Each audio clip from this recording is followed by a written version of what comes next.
আমাদের মধ্যে উপস্থিত হয়েছে একটা পৌরসভা আমরা পেয়েছি আজকের এই মহৎ অনুষ্ঠানকে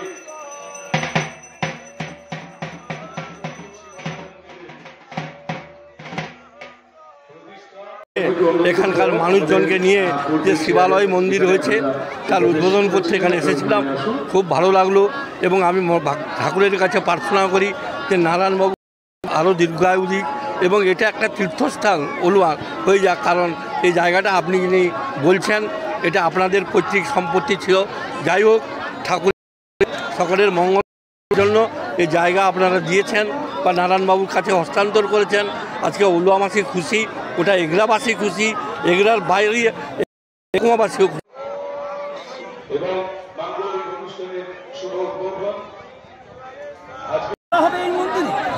গাজন পর্বের অনুষ্ঠান এই মন্দিরে হবে, ভক্তা থাকবেন এবং গাজন পর্বের অনুষ্ঠান হবে। তার জন্য আমরা একটা নির্দিষ্ট কমিটিও তৈরি করে ফেলেছি।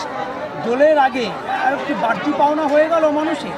দোলের আগে বলতে আমরা 4 নম্বর ওয়ার্ডবাসী হিসেবে সত্যি গর্ববোধ করি যে এই ধরনের ধর্মপ্রাণ মানুষ আমাদের ওয়ার্ডে রয়েছেন। আমাদের গর্ব যে অলুয়া জাগরণ সংঘের এই ধরনের সম্পাদককে আমরা পেয়েছি।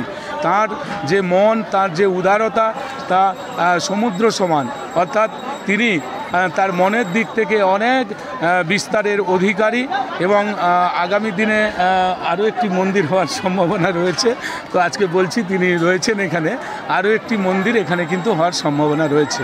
তাহলে কি বোঝা যেতে পারে যে মন্দিরময় অলুয়া হবে?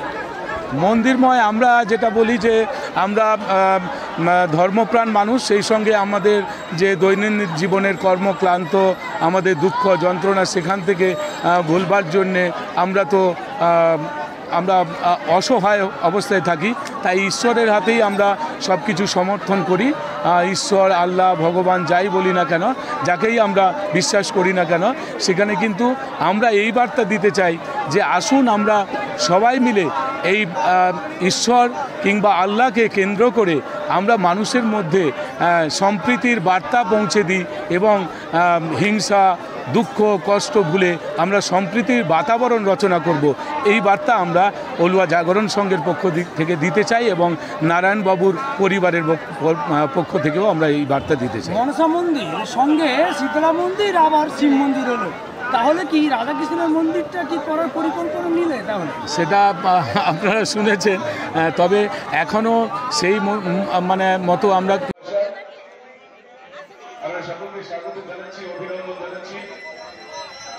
শিব তো জাগ্রত হয়েছেন এবং তারপরে আবার সামনে চৈত্র মাস আছে। এখন দেবাদিদেব যথেষ্টভাবে তিনি, আর দেবাদিদেব তার মতো শান্ত এবং তিনি সমস্ত ভক্তদেরকে আশীর্বাদ, দেবাদিদেব ছাড়া কোনো মহাদেব সে কোনো দেবাদিদেব করতে পারেন না।